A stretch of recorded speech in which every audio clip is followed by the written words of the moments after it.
Good afternoon. I'd like to call the Tuesday, October 20th, 2020 Moorhead Public Service Commission meeting to order.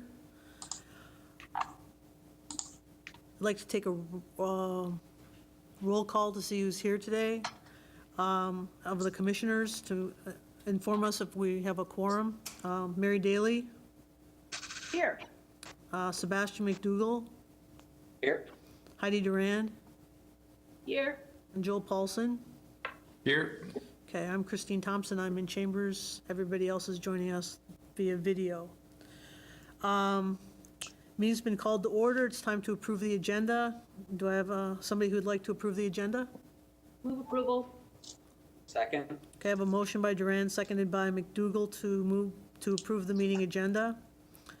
All in favor say aye. Aye. Opposed, same sign. Motion carries. Motion to approve the consent agenda, please. So moved by Daly. Second by Paulsen. Okay, I have a motion by Daly, seconded by Paulsen. Move to approve the consent agenda. Discussion? Seeing none, all in favor say aye. Aye. Aye. Opposed, same sign. Motion carries. At this time, there are no customers to be heard. Do you have any recognitions? None at this time. Thank you. Is there any old business?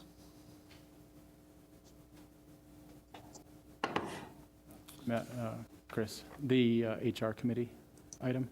Oh, yes, the HR committee. I threw that out there last time to consider whether or not the HR committee that currently exists should be disbanded and a new one constructed for the debate to handle negotiations, or if we should continue with and add that negotiation piece to the current human resources position. Any comment?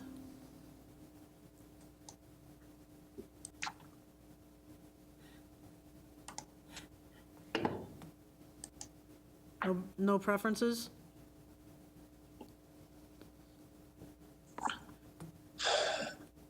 Okay, I guess then what we'll do is we'll next meeting we will put forth an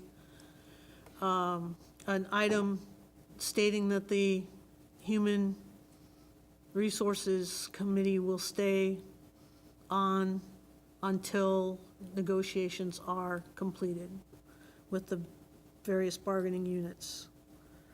And then we can debate that at that point. Okay. Any other old business? Item number 8 is the public hearing. That will commence at 5:30 p.m. Until then, we will continue with this agenda, and at 5:30 we'll switch to the public hearing. Number 9, reports, City Council. It does not look like either City Council representative is here, unless I'm mistaken. Okay. Public Service Commission, do we have any meetings that anybody attended that they'd like to report on?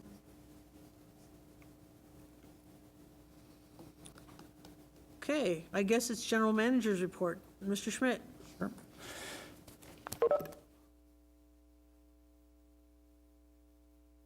Chuck just came on if you want Chuck to speak.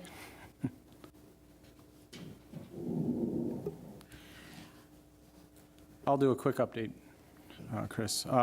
Just a couple brief items on the General Manager's report.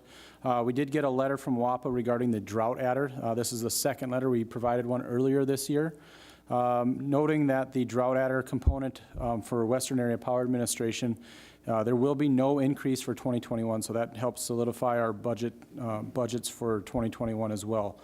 Other than that, there was an article in the APPA, the American Public Power Association, about MPS geothermal project or innovations. Their innovations, I trying to think of the word here, Innovations article that they had. And Dennis Eisenbraun and myself were interviewed for that article as well. So good article if you want to read it. Other than that, that is all I have for this evening. Thank you. I see that Chuck Hendrickson is here. Chuck, can you give us a city council update? Yeah, can you guys hear me? Yes. Okay, thank you. Just a quick update. The only thing that happened with the council meeting about a week ago was we did approve the art for the water tower, so that was a majority vote, so good news. And that's all I have. Unless Heidi, you want to add something, are we good? Yeah, thanks. And sorry I'm late. Thank you so much. Item D, accept report number 2 on proposed 2021 budget. Mr. Schmidt. Sure, I'll start this off. I'll have Mark Moylan come down and talk about it. Again, overall, there hasn't been any changes to our proposed budget from our last meeting where we did our proposed budget report number 1. Again, we're looking at a 0% on the electric side and a 3.5% on the water side. Mark, anything you want to add to that? Travis, at this time, no, just that the meetings that we had with Commissioners Paulsen and McDougall went very well. Thanks to all the staff, the managers that helped us put their plans together, their long-range capital plans. So, no, all in all, it came in pretty good, considering we were looking at 6.5 last year for water. To be able to come in at 3.5 for this year and a couple of years out to the future, I think was a positive step. Thank you. Any questions?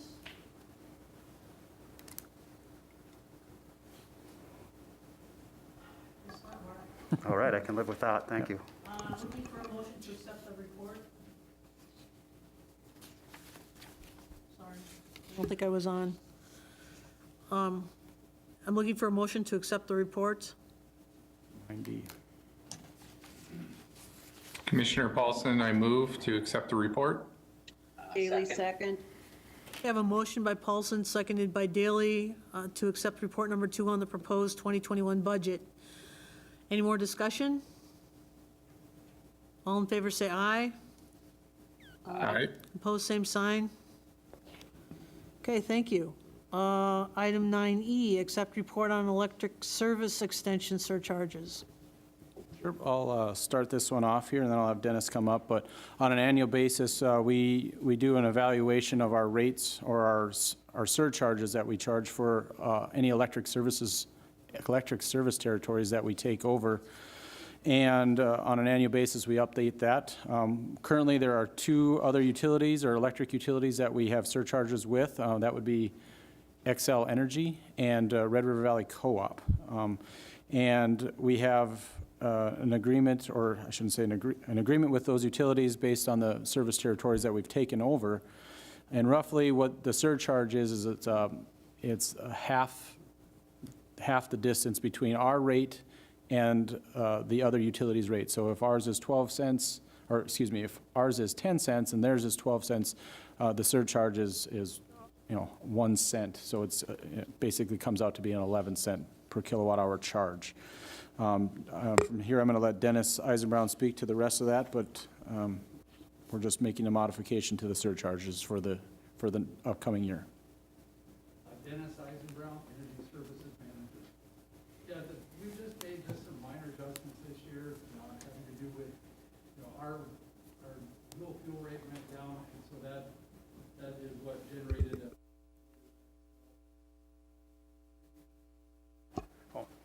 Sorry, Dennis Eisenbraun, Energy Services Manager. As Travis said, we do this once a year.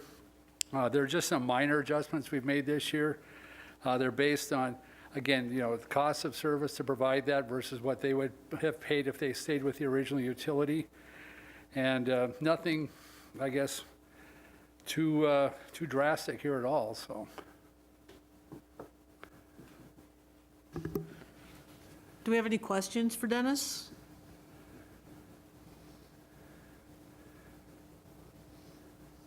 Okay, thank you, Dennis. I'd be willing to accept the motion to accept the report. make the motion. Second? Okay, I have a motion by McDougal, seconded by Paulsen, to accept the report on electric service extension surcharges. Discussion? All in favor, say aye. Aye. Opposed, same sign. Okay, thank you. Item number 9F, accept report on MPS Electric Systems Master Plan update. Mr. Schmidt. Sure, I'll start this one off. So for roughly the past 4 years or so, we've been working on upgrading our electric model, which then would allow us to do an electric system master plan upgrade, more like a capital improvement plan. From that, we hired DGR Engineering, and we have Chad Rasmussen on the phone with us today. He's going to give us a report on that. From there, it's usually about a 10-year plan. We start looking at it about year 5 or 6 on whether we need to do an upgrade or update to the master plan at that time. The last master plan was done back in 2008, so we're about 12 years past where we were at. We've had a lot of projects going on over those years. We had taken over Oakport. That took a few years. And we're at that point where we need to prepare for the next 10 years. Chad, if you want to start, go ahead. Okay, can you hear me okay? We can. And does the presentation show up?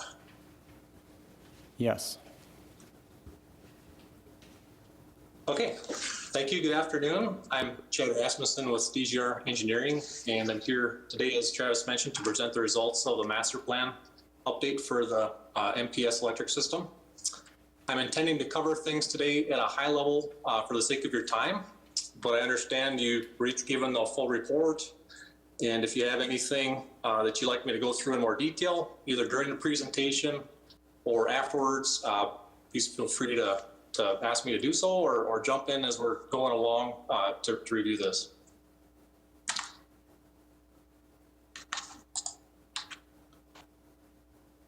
Did you get the next slide? Okay, looks like you did. Okay, for some historical perspective, I last met with the MPS Commission back in 2008, which seems like just yesterday in some ways, but that was the last time to present the results of the last study. So it's been several years since that was performed, obviously. In that time, as Travis mentioned, several changes have been made to the system, including the addition of the opportunity substation, associated feeder circuits, along with some mainline circuit ties. Additionally, the load patterns on the system have changed, including the addition of some new loads, shifting of some loads throughout the system. And all that being said, it was time to develop an updated analysis of the system to determine whether the system is still providing adequate service throughout, whether there's some deficiencies present, and what improvements will be needed over the next 10 years to keep up with continuing load growth and aging infrastructure. In case not all of you are familiar with the makeup of the electric system, I just want to provide some high-level overview of it. Electricity flows to Moorhead through 2 connections to the regional transmission network at 115 kV or 115,000 volts. One of those is at the Fargo WAPA transmission substation located southwest of Fargo. And there's one at the MPS Moorhead TAP transmission substation, which is located a few miles south of Moorhead. From there, MPS owns transmission lines that form a loop around and through the city of Moorhead to serve each of their 5 substations. At each substation, the power is transformed from 115 kV transmission voltage down to the distribution voltage of 12.47 kV load serving capability through substation transformers. Multiple circuits from each substation carry power throughout the city at 12.47 kV to reach the local smaller transformers in neighborhoods or at businesses where power is transformed again to lower voltage customer use levels. Approximately 80% of the distribution system circuitry is now underground in fashion, with about the remaining 20% overhead. In addition to the transmission, substation, and distribution facilities, MPS also owns and operates the Centennial Generation Plant, which has a capacity of 10 megawatts and can be used in an emergency to power portions of the system. For comparison's sake, the peak load on the MPS system is about 80 megawatts. So that's a high-level overview. Any questions so far about the system configuration?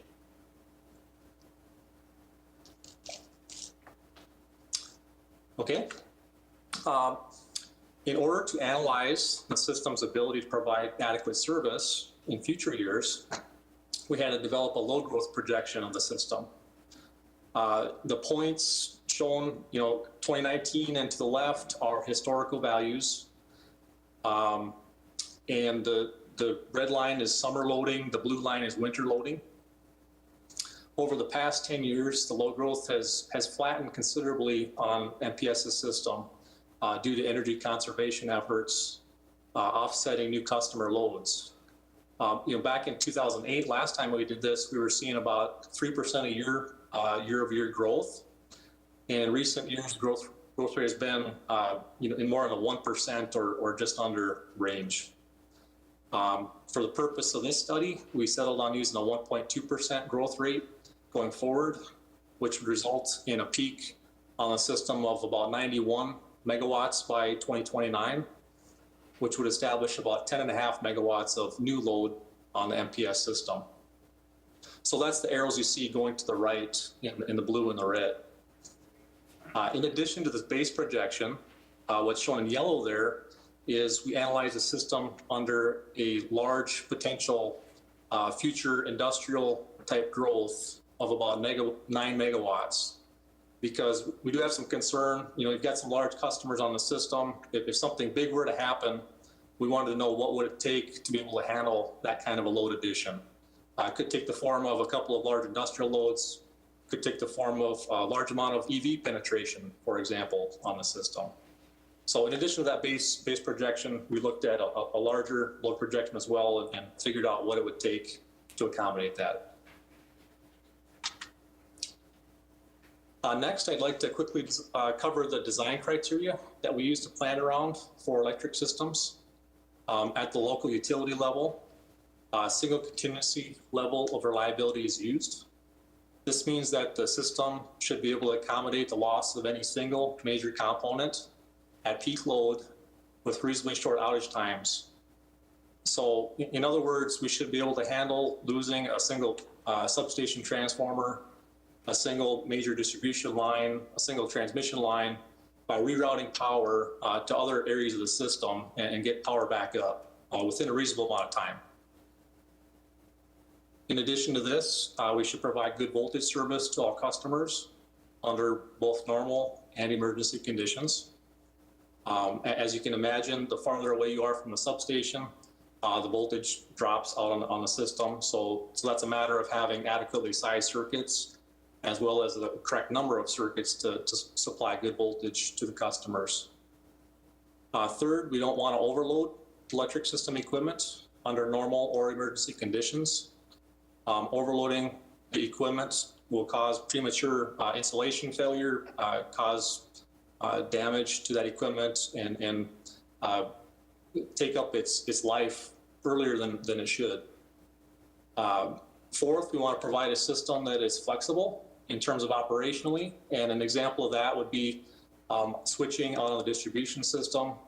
In the event of a dig-in on an underground line, there needs to be a way to backfeed that circuit so that the operators and the linemen can get customers back to power within a reasonable amount of time.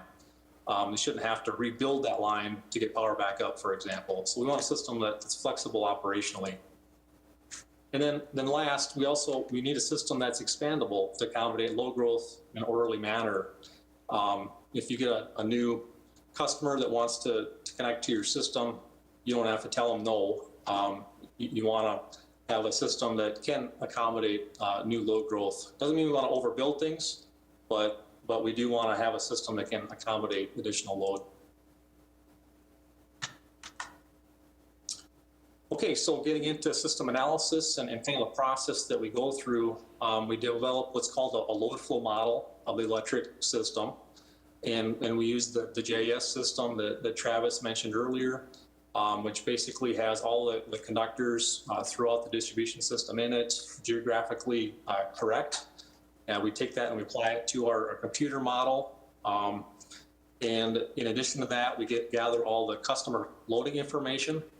So all the customer loads throughout your system were provided to us, as well as SCADA information from the control system of all the substation loads, the circuit loads. We apply all that information to the model, and it allows us to perform an accurate representation of what's actually happening out in the system. And then the program does calculations to figure out what the voltage levels are, what the current levels are throughout all the circuitry out on the system. And from that, we go through and we analyze what happens when we lose a substation transformer. We switch it around. How does that perform? What voltage levels are out there? What happens when we lose this circuit? Can we backfeed it sufficiently, or do problem areas show up? So we go through and do that for basically all of the system, and that's how we develop a list of areas that we see need to be improved. And then additionally, we look at going into the future, adding loads throughout the system where we expect that to occur, do the same analysis to figure out what improvements we might need to keep up with load growth. Everyone with me so far? Okay, thanks. In addition to that, as part of the analysis, we're considering equipment age and condition. As you can imagine, a lot of the infrastructure on the electric system, while it is being upgraded over the years, a lot of it is getting old. I mean, there's some substation equipment that is in the 40 and 50 plus age condition. So it's going to be time that some of that equipment is going to need to be replaced as part of this next 10 years. Additionally, we review outage information. One of the benefits of the JS system that MPS has is that you're able to keep track of outages, what's caused outages, where they occurred, and we take that into consideration as we're looking at where best to make effective improvements on the system. Okay, so results of that analysis. I'm just going to get straight to the point here. The loss of certain 12.47 kV substation buses on the system caused low voltage conditions on certain areas of the system. This basically shows a need for some additional mainline circuitry. It's not uncommon, over a period of several years, that as load growth occurs, you're gonna have to build some new circuitry to keep up with those growing loads. The second one, the loss of the Centennial Substation 115 kV bus causes overloaded distribution circuits and some low voltage on large areas of the system. MPS is already working on a project to correct this issue by reconfiguring the bus at that substation. So they know about this one and have already been working on a plan to get this one fixed. Under future loading levels, there's low voltage in some areas of the system. And again, the loss of certain additional 12.47 kV feeders or buses creates some overloaded circuits and additional voltage issues. If loads do grow in the system as projected, some additional new mainline circuits and ties will be needed to fix this. The aging condition of certain substation equipment on the system is of concern. As I mentioned, there's some very old transformers and switchgear lineups on the system that should be planned to be upgraded. And then the Moorhead transmission substation, that's the big transmission connection point south of Moorhead, needs to be reconfigured and upgraded to solve various transmission system issues. This project is largely needed due to external transmission factors, and we'll cover that a little bit more later. Any questions on existing system deficiencies? Chad, quick question. What is the urgency of reconfiguring and upgrading the transmission substation? Good question. So there are multiple issues associated with that one. And as I mentioned, That's due to external factors. There's a couple of circuit switchers in that substation that going forward are not going to have enough interrupting capacity, meaning that for certain faults, they might not work correctly. So that is a legitimate concern. Additionally, the two transformers, the large 230 kV to 115 kV transformers in that substation are old as well and have had some issues in the past. And there are certain transmission configurations where their capacity is getting close to being overloaded. So what I could say is that I would consider that an immediate need, but I think it's going to be something that will definitely happen within the next 5 to 8 years. And as I mentioned before, that one's largely driven by external. So the regional transmission planners will kind of decide when that project happens.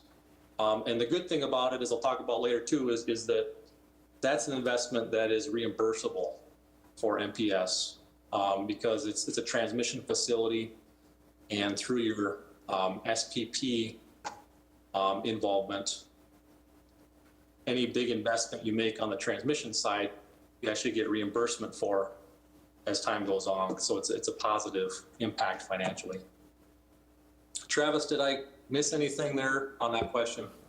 Not really. The only thing, we are already in talks with Western Area Power and SPP as well, and DGR has been involved with these conversations, along with the Missouri River Energy Services staff too. So it's a large group of staff that has been working on this issue to come up with an option that works for all entities involved, and then the timing of it as well. So again, it's like Chad said, it's all tied to approvals from SPP and Western Area Power Administration.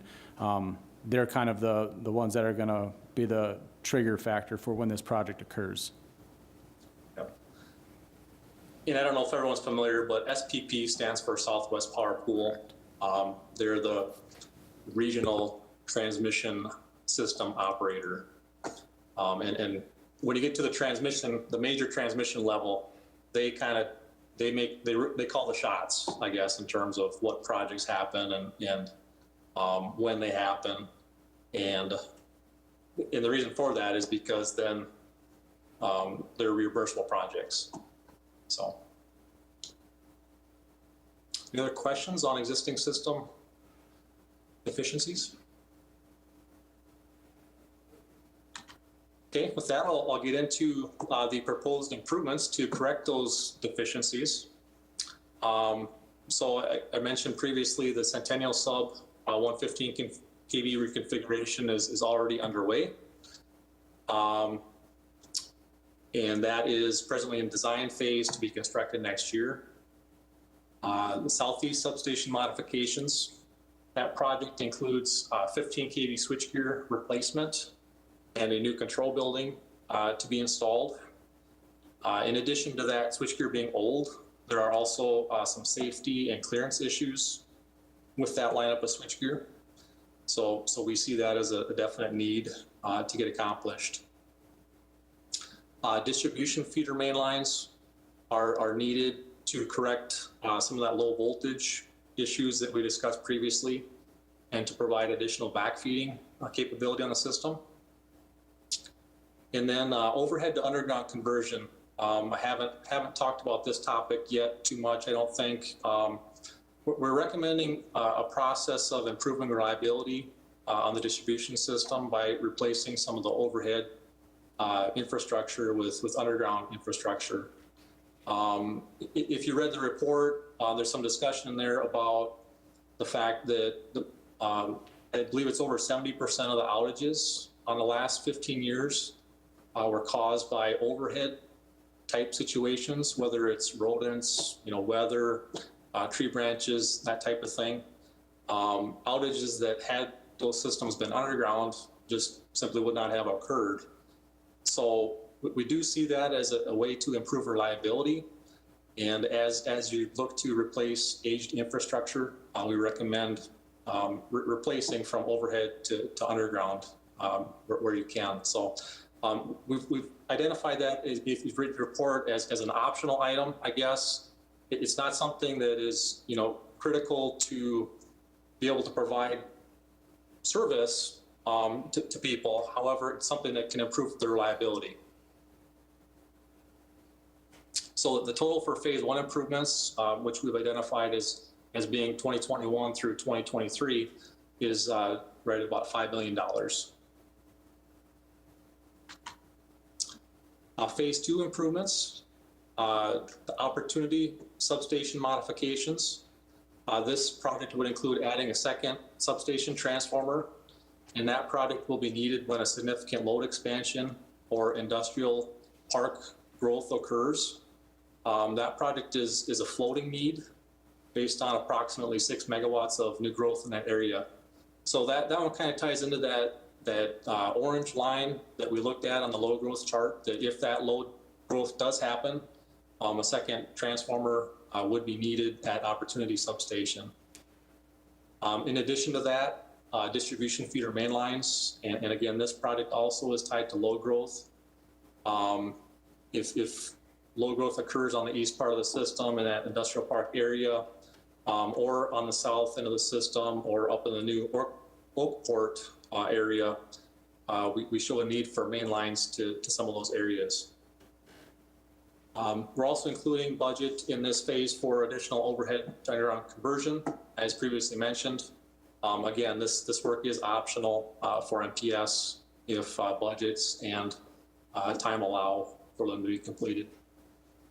And then the big project that we've already discussed a fair amount is that Moorhead transmission sub improvements project that has a large cost, $12 million. But again, that is expected to be a fully reimbursable project through SPP. The Southeast substation modifications, that is similar to the project in phase 1, where there's another lineup of switchgear that is very old. The control building as well needs to be replaced. Again, that's a lineup of gear that is out of date, and it also has some clearance and safety issues associated with it. Hey, Chad, I think that's supposed to be Northeast Substation. I think you're right. I apologize for that. I listed the Southeast Substation twice. That second time I should have said Northeast Substation. Thank you, Travis. So the total for phase 2 there is just over $21 million. Again, a large chunk of that being the transmission substation, and a good segment of it as well being some optional work on overhead and underground conversion. And then phase 3, we're calling for some substation transformer replacements in this phase. This would be towards the end of the 10-year time frame.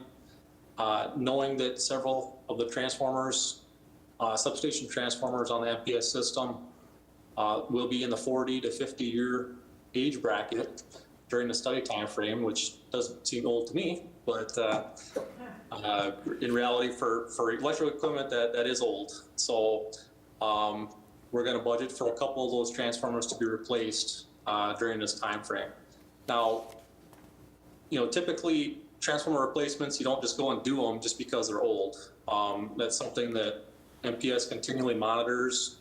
Their substation transformers are taking oil samples, and usually problems do show up before you have a failure. Not always, but usually they do.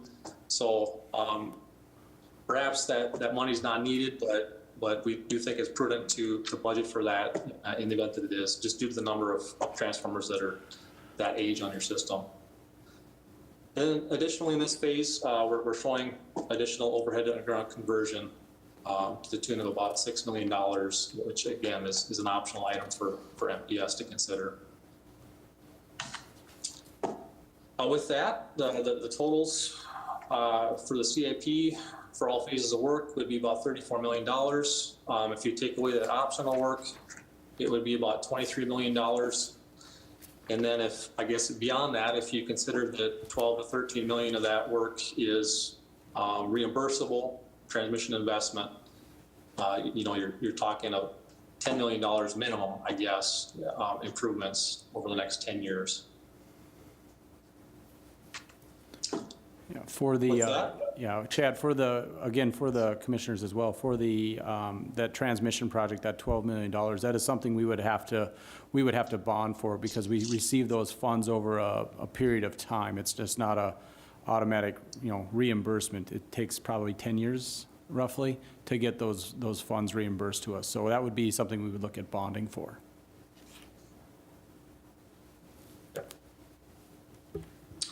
Any questions for Mr. Rasmussen? Madam Chair, I have a question. Go ahead, Mr. Paulsen. Chad, I noticed there isn't any just regular upgrades included in this master plan update, and we've just focused on project efficiency areas. Would this master plan also include just our standard asset management type upgrades for certain facility components? Travis, maybe you can answer that question. I'm not sure how you classify asset management upgrades. What I think Joel's talking about, like cable replacement projects or some of those overhead to underground conversions as well too. The plan was to do the main assets, the substations, the feeders. Our next plan is to work with DGR as well to put together a matrix or an asset management plan. Currently, we already do that, but we just don't have it on paper. So that's something we want to work with DGR on to put together an asset management plan for the electric division. Right now we look at cable replacement projects based on age of wire, type of wire, outages that it's had on it, and certain aspects that get looked at on an annual basis. And from there, we decide what projects we're going to do on an annual basis. So that would be something we would continue to work on, Commissioner Paulsen. Okay, thank you.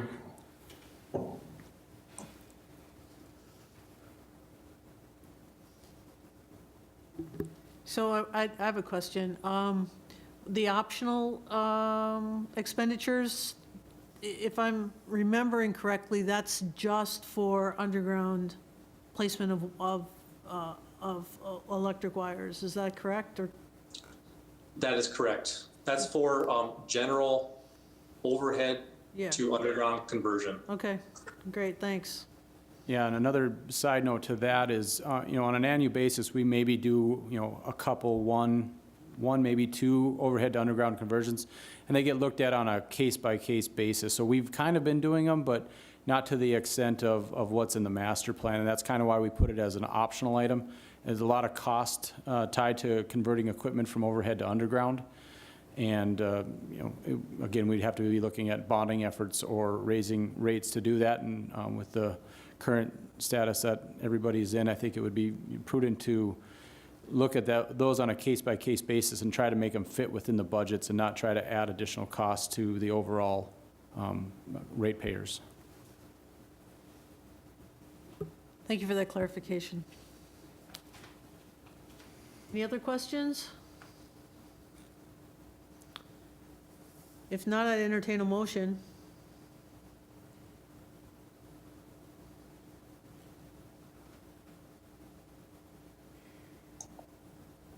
I'll move approval. Okay, a motion by Paulsen, second. I'll second. Go ahead, Sebastian. All right, I'll second. Second by Sebastian McDougall to accept the report on MPS Electric System Master Plan Update. Any further discussion? Okay, seeing none, all in favor say aye. Aye. Opposed, same sign. Okay, thank you, Mr. Rasmussen, for your presentation. Okay, thank you very much for your time. Item number 10, the Moorhead 100% carbon-free report. Sure. I'll start this, and I'll have Dennis Eisenbraun come down and speak to it.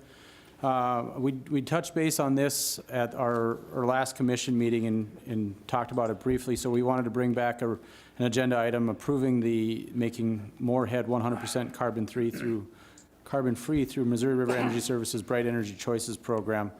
again, I'll let Dennis speak to the overall dollars and the process that we'll go through. Dennis Eisenbraun, Energy Services Manager.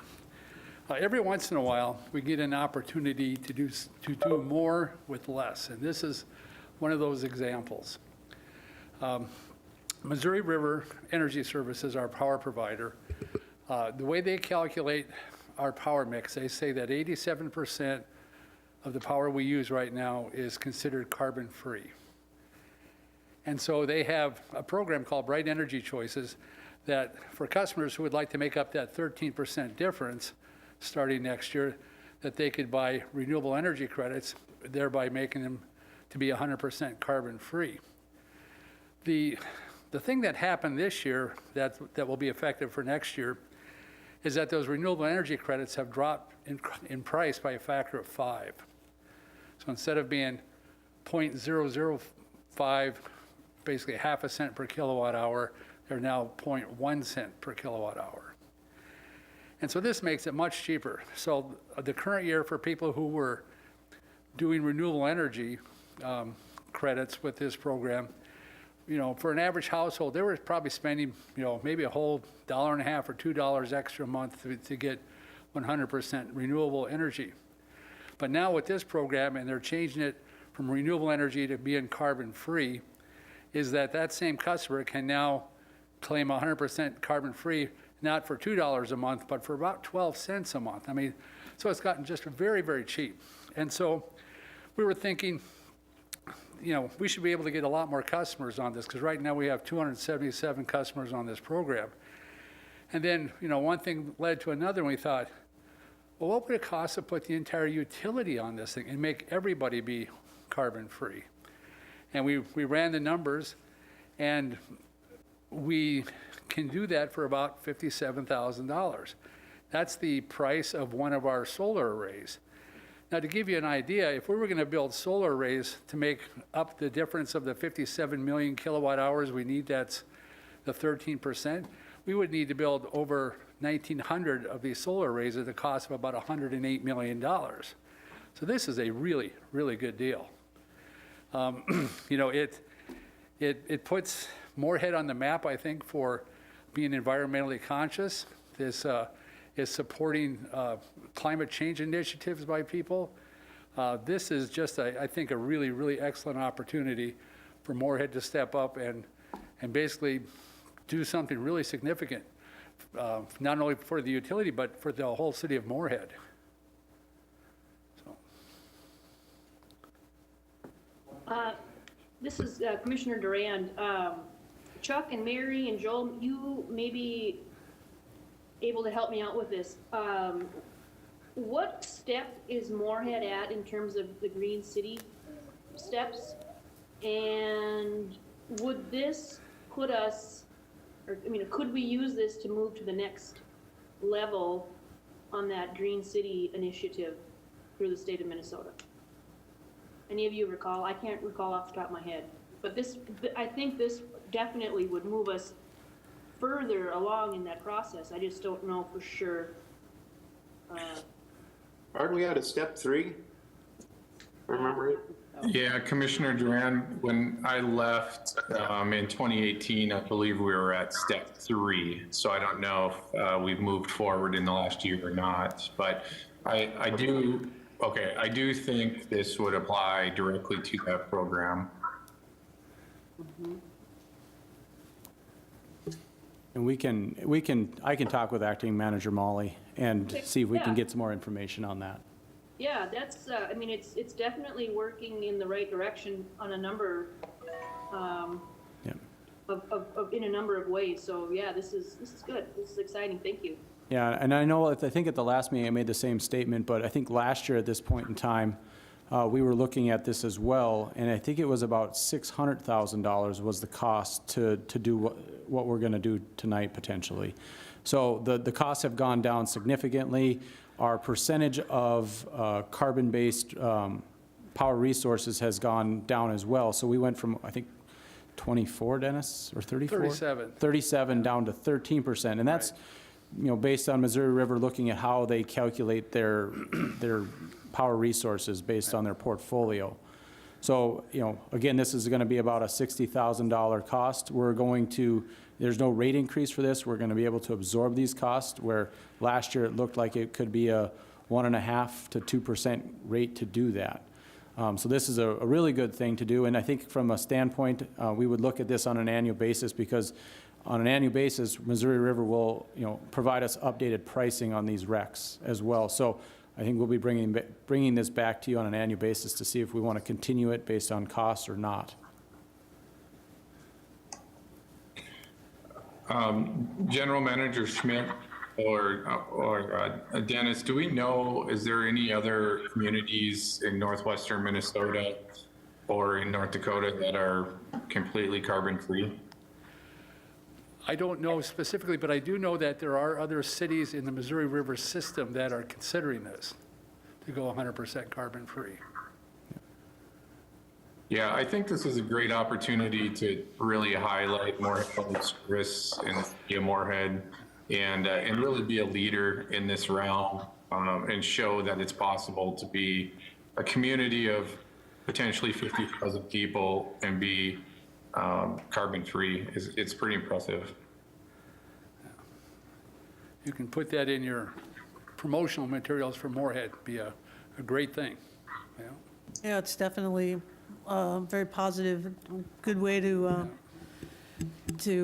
show that the progress that MPS is making towards energy efficiency and carbon-free environment, so. Madam Chair? Yes, please, go ahead. I think it's a great program too, and it shows that Moorhead is a leader in green energy and, green steps, and I think it's great. I mean, if we can get it down to zero, I mean, this shows that Moorhead is on the cutting edge of being a leader in sustainability, so great program. Hey, Travis, Yep, go ahead. do we have any type of idea of the stability of that pricing? Is it going to fluctuate and yo-yo quite a bit, or going to be roughly the same amount year to year? Do you have any speculation on anything like that? I know we dropped quite a bit, it sounds like, from the last time. Yeah, I'll let Dennis answer that question. Yeah, the rec price right now of a half of point, 1/10 of a cent per kilowatt hour. There's no guarantee from year to year what the price is, but the current market, according to Missouri River Energy Services, they see it's kind of like natural gas. There's so much of it right now, it's going to be pretty stable. So they're thinking that this price will be pretty stable for at least 5 years, they're thinking. So it's, yeah. All right, thank you. Yeah.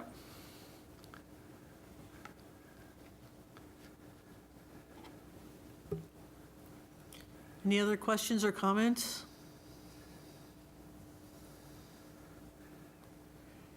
I just have a comment. Yeah. Dennis, when you first started here, did you ever imagine that we'd be where we are today in terms of our carbon footprint? No, this is phenomenal. It really is. I mean, as Chad had alluded to in his presentation, that, we used to have a 3% growth rate, but now we're at about 1% because of the energy efficiency.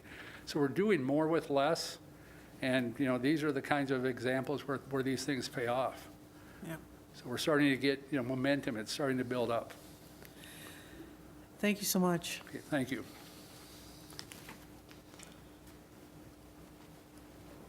Okay, I didn't entertain a motion to accept to approve the program.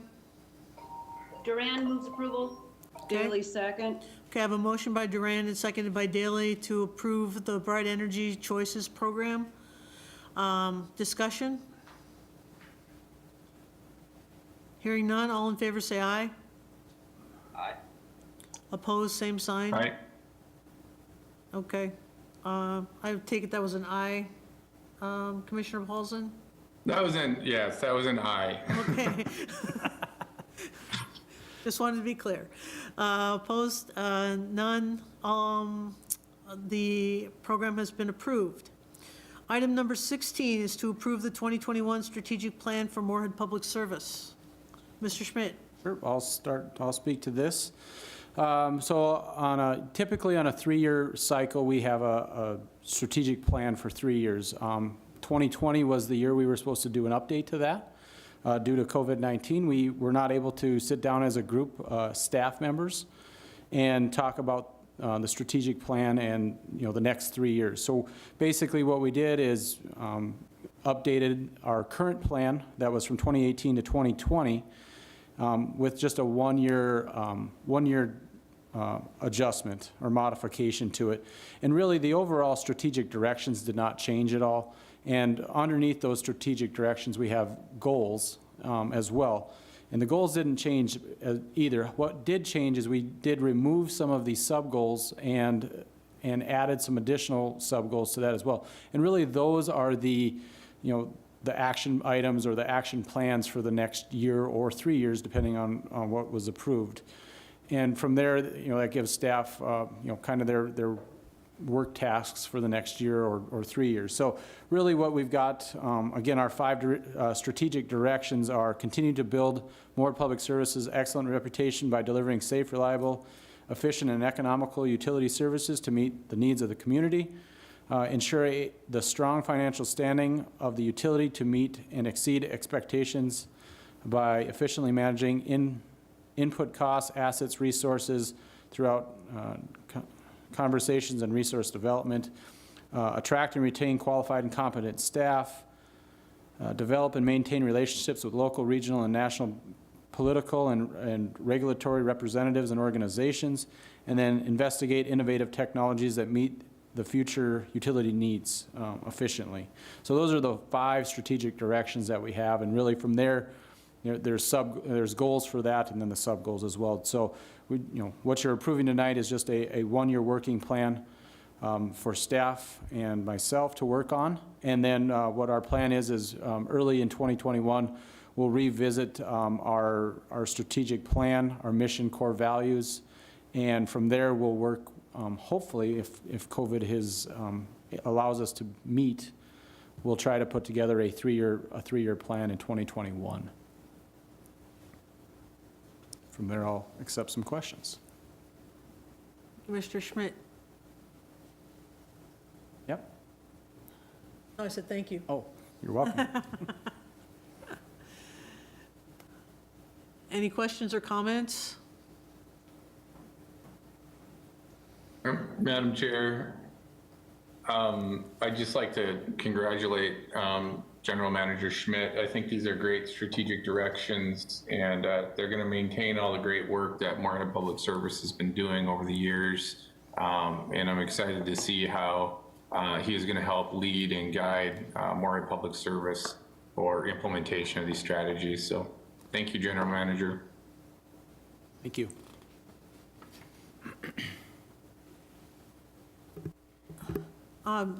Who usually does the review and the update? Is it represented by the staff in general, or are there specific individuals who sit down? Maybe you could just talk a little bit about that process. Yeah, typically what we do is we'll sit down, division managers, and then specific staff as well. So some of the engineers, water division staff, your distribution supervisors, operations managers, those are the group that work on the work plan. And from there, we sit down and look at things 10 years out, but trying to figure out what we can do in the next 3 years that will get us down the road 10 plus years. So we look at it both short term and long term in that standpoint, and from there, that's where we put together the work plans and projects that we got to do. A lot of it is the projects that you guys approve on a meeting basis, whether it's water towers or cable replacement projects or major projects like Chad talked about this evening. Those are a lot of the work directives that come out of it. Thank you. Any other questions, comments?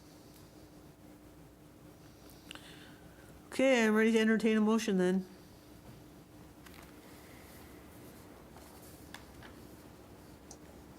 So moved, Daley. Second, Paulsen. Okay, I have a motion by Daley, seconded by Paulsen, to approve the 2021 strategic plan for Moorhead Public Service. Any more discussion? All in favor say aye. Aye. Aye.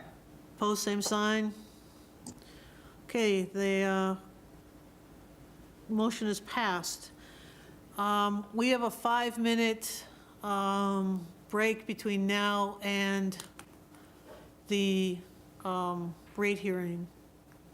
But I don't really want to make a motion to take a official break. So we will wait till 5:30 before we start the rate hearing portion. Until then, if you could all stay on and get a, how long will the rate hearing presentation take? Should be, well, we'll have two of them tonight. We'll have one for electric, one for water. Right. And from that, I would say probably 5 to 10 minutes for each, so it shouldn't be too long. So depending on the number of questions, we'll be looking at half an hour, 45 minutes tops.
Yep.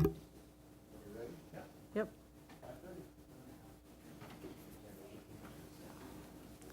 I'm going to be talking. Hi, John. Okay, thank you. All right, it's 5:30, and we can move on to the rate hearing portion of our meeting this evening. Before the rate hearing, I'm going to read the rules of conduct. And it's as follows. As stated in Article 5, Section 7, rules governing the conduct of rate hearings of the Moorhead Public Service Commission bylaws adopted November 14th, 2017. No rate changes shall be adopted by the commission unless the commission first holds a public hearing, affording all affected parties a chance to participate. A notice of said hearing shall be published in the official newspaper of the city at least 10 days prior to the date set for the hearing. The notice shall indicate the purpose for, the time, date, and place of the hearing. The hearing shall be conducted by the chairperson or a commissioner selected by the commission. At the hearing, the commission and its staff shall present the facts establishing the need for and the reasonableness of the proposed rate changes. Sufficient time will be allowed to enable all interested parties to be heard, but the commission shall determine when all relevant testimony has been presented or when testimony has become repetitious. Testimony will be considered only after a speaker has been recognized and the person has identified himself or herself. For 30 days subsequent to the closing of the hearing and prior to the adoption of rate change, written testimony shall be received and considered by the commission. The commission may grant extensions prior to the adoption of the rate change if it finds that additional testimony is necessary or productive. After all relevant testimony has been submitted, the commission shall adopt rates which it determines to be necessary and reasonable, including the effective date, and cause the same to be published in the official newspaper of the city.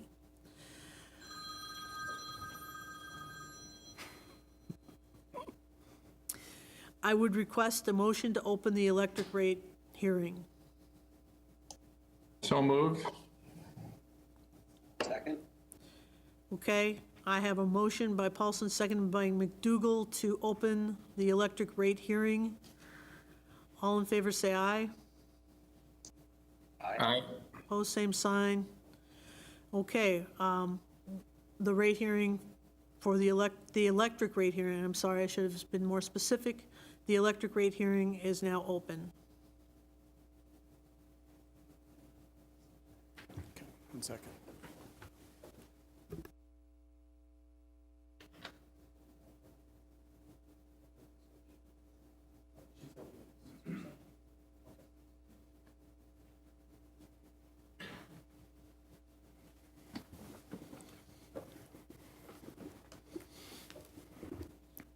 One second while we get the PowerPoint up.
At this time, we're waiting for the presentation for the electric rate hearing. We're experiencing slight delay. If anybody can hear.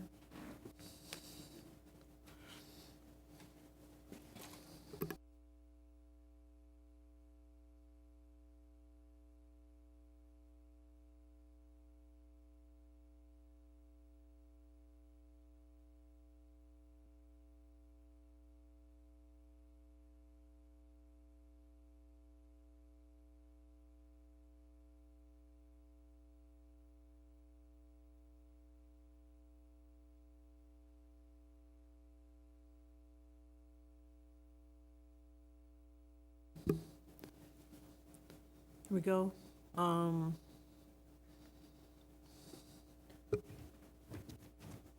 Commissioners online, are you able to see the PowerPoint presentation?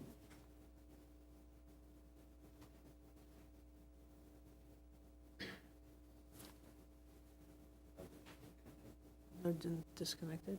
I don't know. Shouldn't be. Commissioners, are you able to see the PowerPoint?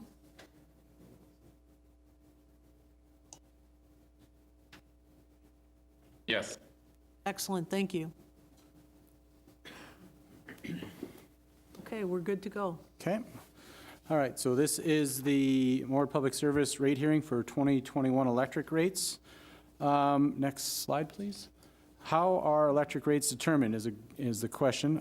Again, we do a cost of service-based rates for Moorhead Public Service in the city of Moorhead.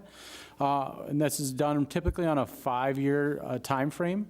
So the last one we did was in 2018, and then our next rate study is planned for 2022. Overall, comprehensively, we look at a long-range 10-year plan review. So we look at purchase power and transmission costs and how those are projected out. So we're visiting with Western Area Power and Missouri River staff and trying to determine what those are, as that is a major part of our cost. Again, City of Moorhead transfer is another major portion. We have an agreement in place for 2019 through 2023, so those numbers are set as well. Operating expenditures, those get looked at on a 3 to 5 year average in trying to project what things are going to look like in the next year. Capital improvement plans as well, and then reserve requirements. So those are what we look at. So annually, there's an in-depth review done. Again, for the electric side, we do it's about a 4-month process to get to today. And really that starts earlier than the water one, as we have to work with Missouri River Energy Services staff and WAPA, our Western Area Power staff as well, so that we can get updated information from them to help us start putting together our budgets. From there, staff then puts together work plans or projects and items that they're going to want to work on. Along with that, any type of materials or chemicals that are needed. And from there, we then have rate increase proposals that we discuss with the Budget Committee. And from there, we get to tonight, which is a public hearing. And then final approval is completed on December 15th, 2020. What are rates and fees? What rates and fees are changing? For the electric side, actually, there is no rate increase for 2021. Projected rate increases for the next few years are also zeros. Once you get out to 2024, 2025, you're looking at potentially some 2% rate increases. Again, those are usually based on information we're receiving from our power suppliers. Cost of service rate restructures at this point, we're about 3 years into a rate study, so there's no restructuring of rates at this point in time, and no fee changes as well. As we talked about earlier this evening, electric rate surcharges. So this is one of the items that will be updated within the rate structure. So even though there's no rate increase, the rate surcharges are going to adjust just a little bit. And those are really just due to changes in Excel and Red River Valley Co-op's rates compared to ours. So again, you'll see the surcharge for Red River. It's an increase of about 2.99%. And for Excel, it looks like it's a decrease of about 27.68%. Again, these are small small percent, or small dollars or cents, actually. Dual fuel for Red River is going to go up about 10%, and then for Excel, it stays at a 0. Next slide, please. Again, we have several renewable energy programs, award-winning. Capture the Energy, Capture the Sun.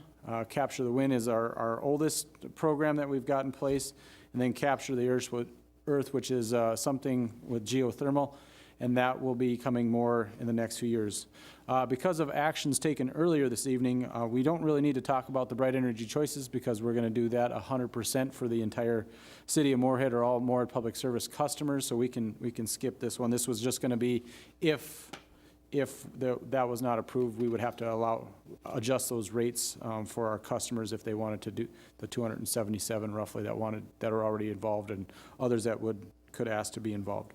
So again, overall, a 1% or 0% rate increase. From the residential side of things, everything is 0. So customer charge is $14.40, and then we have two different rates. We have a summer rate. And that's roughly about 10.4 cents per kilowatt hour. And we have a non-summer rate, so basically September through May, and that's roughly 8.9 cents per kilowatt hour. Again, 0% on the dual fuel rates as well. Dual fuel is roughly 4.3 cents per kilowatt hour. And then there's some additional meter charges as well. And if it's a commercial customer, it's a 3-phase meter, so they have a larger cost as well. Overall proposed, again, the average customer usage based off roughly 850 kilowatt hours, and that's an average for our customers. They see a total cost on a monthly basis of 93.24 cents just for electric consumption alone. And that includes the average cost between the summer and non-summer rates that we've got. As we move into the non-residential or our commercial industrial customers, we have two rates or two different groups there. We got a small general service and a general service cost. Again, 0% for those, and those have kilowatt hour charges, and some have demand charges as well too, depending on amount of electric load that they've got. So where does that $93.24 for electric go to? Roughly 46% of the cost goes to our purchase power. 20.3 cents is for city transfer. Another 10% goes to capital expenditures that are not financed. Salary, wages, and benefit is about 10% as well. Other expenses, operating costs, that's about 6.16%. Principal and interest payments on current bonding debt that we've got, that's about 3.41%. And then just an increase in reserves is roughly about 3.35%. Overall, that gets us to our MPS rate comparison, which we looked at about a month or so ago. And based on a 0% rate increase, we are in the metropolitan area the second lowest for residential rates. And again, that's based off the 850 kilowatts per hour, or kilowatt hours a customer would use on a monthly basis. Again, if a little history here, so back in 2014, we did a 3.5% rate increase. 2015 was 1%, 2.5% in 2016, and then 4.5% in 2017. Since that time, if we do approve the 0% rate increase in December, we'll be on our fourth year of 0% rate increases. So we're doing good there. And then again, roughly potential for another 2 years of 0% rate increases. And that's going to go back to making us more competitive based on the last slide that you saw with the metropolitan utilities that we go up against for growth, load growth, and customer base. Overall, finally, and you'll see this one on the next slide as well, there's 0% for electric charges, water charges. We're going to look at about a 3.5% rate increase. Overall, net impact to our customers for water and electric charges only is about $1.46. And that, again, that's based off, average residential usage. So 850 kilowatt hours per month, and then 650 cubic feet based on a 3/4 inch meter. from there, I'll open it up for any questions. Thank you, General Manager Schmidt. Any questions at this time? I mean, clearly, it's good news to have a 0% increase. I'm really pleased that we're able to continue that now and in the next, looks like the next couple of years. Yeah, and a good point to bring up, earlier this evening, we talked with DGR and Chad Rasmussen.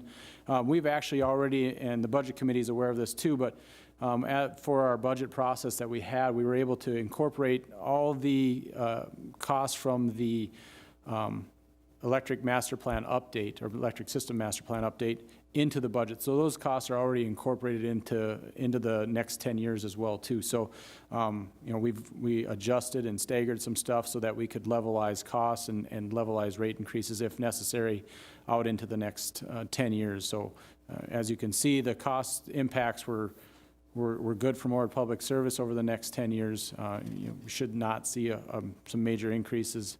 Again, bonding efforts and efficiencies should help us with that as well too.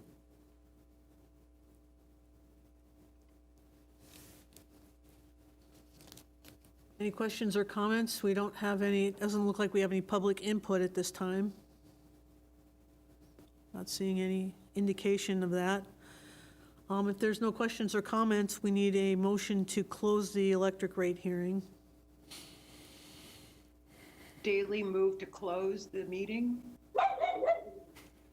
Second?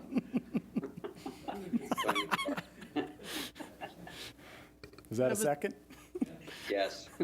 I didn't bark though, do I need to? Then I have a motion by Daley, seconded by McDougal. And thirded by Franny. To close the electric rate hearing. All in favor, say aye. Aye. Aye. Opposed? Okay, now I need a motion to open the water rate hearing. Durand so moves. What was that? Durand so moves. Okay, thank you. Paulsen, second. Okay, I have a motion by Durand, seconded by Paulsen to open the water rate hearing. All in favor, say aye. Aye. Opposed, same sign. Okay, we're ready for the water rate hearing presentation. Okay, we'll get the slideshow up, or presentation up. Again, this is the Moorhead Public Service rate hearing for 2021 water rates. Again, we do a similar process from the electric side to the water side as well too. Just a couple minor caveats that changes our process from electric to water. Again, cost of service-based rates is what we provide. In 2017, we did our last water rate study. That was good for 2018 through 2021. So our next rate study will actually occur next year in 2021 for 2022 rates. Again, considerations we look at long-range planning is 10 years. So we look at capital improvement plans. We look at major projects that are going on. Again, a large expenses, including chemical costs estimation, is also included in this, and then reserve requirements as well. From electric to water, the water is a little bit more volatile just because it's about a $10 million year budget, where the electric side is about a $40 million. So there's some more volatility in that. So we got to be a little bit more cognizant of what we're doing here. Again, annual in-depth review occurs every year. This is roughly a 3-month process, like we talked about with electric. That was 4, and that's really due to the electric power utilities that we work with. From the water standpoint, our water comes from the reservoir, or from the reservoirs or aquifer, and the Red River. So that, it's a little different process, or a little less encompassing. Again, we discuss with staff needs and projects that they've got coming up, both in the near term. So we look at the current year and the upcoming year, so 2021, and then we look out for the 10 years as well too, but really hone in on the first year of that, because that's where we're looking for rate increases and things like that. which gets us to tonight, which is our, or I should say, we do have budget committee meetings as well, like we do with the electric side, talking rate increases and how that's going to look. Again, with what we're able to look at compared to last year. Last year, we were at about a 6.5% rate increase with restructuring some debt, looking at some efficiencies. We were able to get down to about a 3.5% rate, and that was proposed to the budget committee as well. And from there, we are at tonight's meeting for the public hearing, and then again, final approval will happen December 15, 2020. What is the rate increases funding? As you can see, over the next, we've got capital improvements is our major push. Over the next 5 years, roughly $25.6 million in costs. Of those $25.6 million, we have about $12.7 million to replace the South Buffalo Wells raw water transmission line. This infrastructure has been in for 60 years? 60 years in place, so it's seeing its age, and it's something that we got to look at keeping up, so we've got access to the Buffalo Aquifer. Roughly about $5.7 million in water main replacement projects, and that again is based off our water asset management plan recommendations. There's about $3 million in there for automated meter infrastructure upgrade to our metering system, and then $4.2 million are for water plant equipment and facility upgrades and replacements. So we've got the I-94 water tower, which was approved at our last meeting and the council meeting last week. Updated monitoring and laboratory equipment, enhanced security and system facilities, replacing aging fleet equipment, and then rehab and updating underground storage water tanks. So that's kind of where that's where the money is going for the 3.5% rate increase. 2021 proposed rates. What you're looking at here is our flat fee. So this is like a customer charge, and based off the meter size that a customer would have in their house, or resident would have in their house, or apartment, or business. As you can see, those adjust, and you can see those percentages are higher. Those are 9%, 5%, 8%. So they fluctuate. But that, again, is a flat fee. That's not our water rate charge, so our cubic feet. That's higher, but if you take a look at the overall cost of water going through the meter, those percentages are a lot lower, less than 1% for residential, about 2% for apartments, 1 to 3 for commercial, and industrial is sitting about 2 to 2.5% increases. But overall, if you take the flat charges and the cubic feet charge, it gets you to an overall about 3.5% rate increase. If you look at your average residential customer, the rate increase between 2020 and 2021, you're going to see an increase of $1.20 for the meter charge or the customer charge. Commodity charge goes up about 6 cents. That's the net impact. And then roughly a 20-cent increase in the fire protection charge. And just as a note, this is the last year of a 8-year phase-in on the rate on that fire protection charge. Again, overall, the customer impact on the water side, they're seeing about $1.46 in increases based on about 600 cubic feet of usage per month. Now, that does take into effect 6 months at a summer rate and then a winter rate as well too. So we do average those costs. Again, fire protection, as we just talked about, those rates are increasing. This is the final year of a phased-in rate increase. So residential, that's going up about 9.75%. Commercial goes up about 12.75%. Apartments goes up about 7.5%, and then a 9% increase on the industrial side as well too. So that said, the total costs, or total average costs on a monthly basis is about $41.49 per month for 600 cubic feet of usage. And where does that really go? So chemicals takes up about 11%, so to treat the water, that's about 11%. City transfer is about 6%. Capital items not financed, that's about 7%. Salaries and wages, that's about 26.9%. And then other operating expenses is about 19.3%. reserves is about 12.8%, and then principal interest on outstanding bonding debt is roughly about 16.9% overall. Again, that brings us to our overall, how do our rates compare to other utilities in the region? Right now, we're kind of sitting right in the middle. Fargo and Grand Forks are lower than us. East Grand is right in line with us. And then Thief River Falls and Fergus Falls are above us. So there's about a $20 difference between the low and the high end on those regional rates. And if you can look at the historical on this, again, like we talked about earlier, we've had some fluctuation.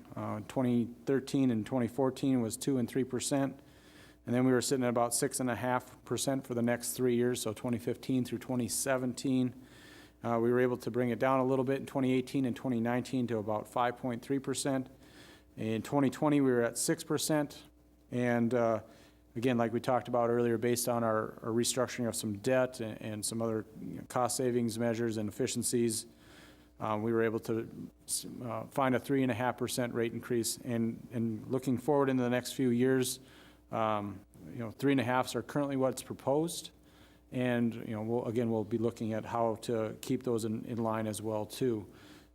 Again, it's volatile, so things, cost of chemicals go up. It's going to cause our costs to go up rather quickly as well too. Again, we talked about the electric charges and water charges. Overall net impact to the water and electric usage is about 1.1% for an average customer. Total is about a total net impact is about $1.46. So from there, I'll open it up to any questions.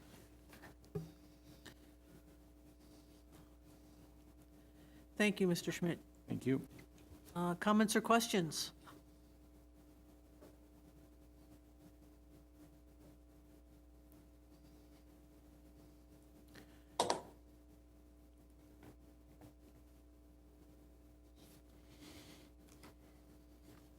Madam Chair? Oh, go ahead. Just a quick question. Travis, you said security. What does that involve? Or can you talk about it? I'm just kind of wondering. Sure. Just security locks and cameras around the facility. Just due to the nature of making water, we've got I'm trying to think. Just being protecting the water infrastructure so that we don't have any contaminations, things like that. So it's just making sure our sites are secure. Okay. Thank you. Yep.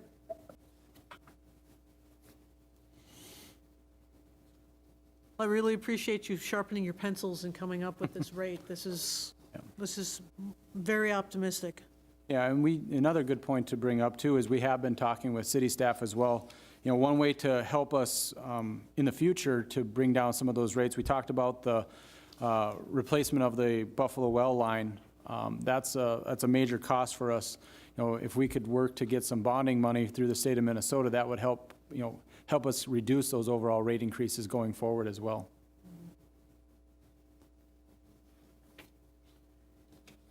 I don't see any customers to be heard. Any other comments before we entertain the motion to close the rate hearing? This is Councilmember Durand, or Commissioner Durand. I would just like to say, good work, very appreciative, and ratepayers will be very appreciative too. So Yep. thank you. Yep. Thank all of you, Travis and all your staff. Yep, thank you. Yeah, staff did a really good job this year of finding ways to be cost effective and efficient and finding ways to sharpen their pencils like Chairperson Thompson said. So kudos to them. They did a really good job this year.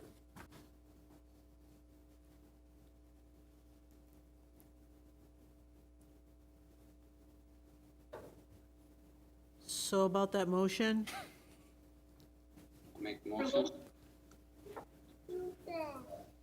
who's going? Go ahead, Heidi. Thank you. Durand moves approval. Okay, thank you. I'll second. Okay, I have a motion by Durand, a second by McDougall to close the water rate hearing. All in favor, say aye. Aye. Opposed?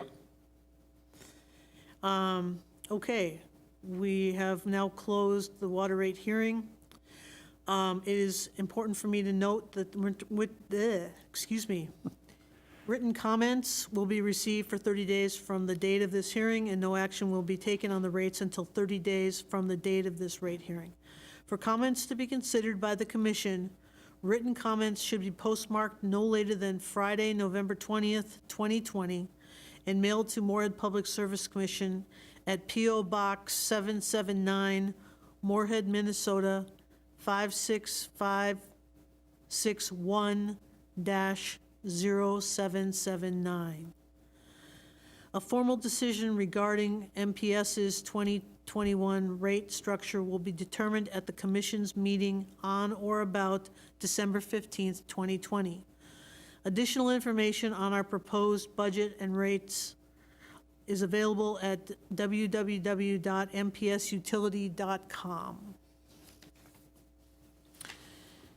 Thank you. As we've completed our agenda for the meeting, what's left is to a motion to adjourn the meeting with keeping in mind that we do have the possibility of meeting on November 2nd if needed, which is a Monday, and then November 17th after that for our regular Moorhead Public Service Commission meetings. I'd entertain a motion to adjourn. Moves So approval. moved by Daley. Duran seconds. So I have a motion by Daley, seconded by Duran to adjourn the meeting. All in favor, say aye. Aye. Aye. Okay, thank you for coming. On. Have a good one, everyone. Have a good night. Thank you. Francis, y'all Good night, everybody. Stay healthy.